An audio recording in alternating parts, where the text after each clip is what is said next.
হাওড়া স্টেশনে যাত্রী বিক্ষোভ, নিউ কমপ্লেক্সের ঘটনা। ক্ষুব্ধ যাত্রীরা অনুসন্ধান অফিসের কাঁচ ভেঙে দেয় বলে অভিযোগ, ফেলে দেওয়া হয় ডিসপ্লে বোর্ড। যাত্রীরা জানান, বারবিল জনশতাব্দী এক্সপ্রেস সকাল 6টা 20-তে ছাড়ার কথা ছিল, কিন্তু ট্রেন সময় না আসার সঠিক কারণ না জানতে পারায় ক্ষোভে ফেটে পড়েন যাত্রীরা। খবর পেয়ে আসে আরপিএফ। দক্ষিণ পূর্ব রেলের আধিকারিকেরা এসে ট্রেন ছাড়ার পরবর্তী সময়ে সূচি জানালে পরিস্থিতি স্বাভাবিক হয়। দক্ষিণ পূর্ব রেল সূত্রে জানা গেছে, ট্রেনে কিছু যান্ত্রিক ত্রুটির জন্য ট্রেন আসতে দেরি হয়। 10টা নাগাদ ট্রেন দেওয়া হয় 20 নম্বর প্ল্যাটফর্মে। এরপর ট্রেনটি হাওড়া স্টেশন থেকে ছেড়ে যায় যাত্রীদের নিয়ে। টাইম ছিল আমাদের পৌঁছবার ঘরের মধ্যে, পৌঁছে পারবো না কি? হ্যাঁ, ওইখানটা ও কন্ট্রাক্টর ভালো করে বাদ বলছিল না। হ্যাঁ, ওখানটা হয়েছিল। হ্যাঁ, ওর টাইম দিল, আবার স্টেশন ম্যানেজার আসলো।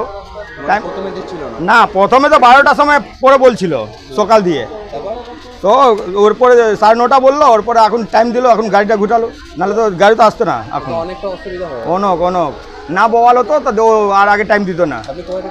আমি তো টাটা থেকে এসেছি। আপনার নাম? আমার নাম বিপি রজক।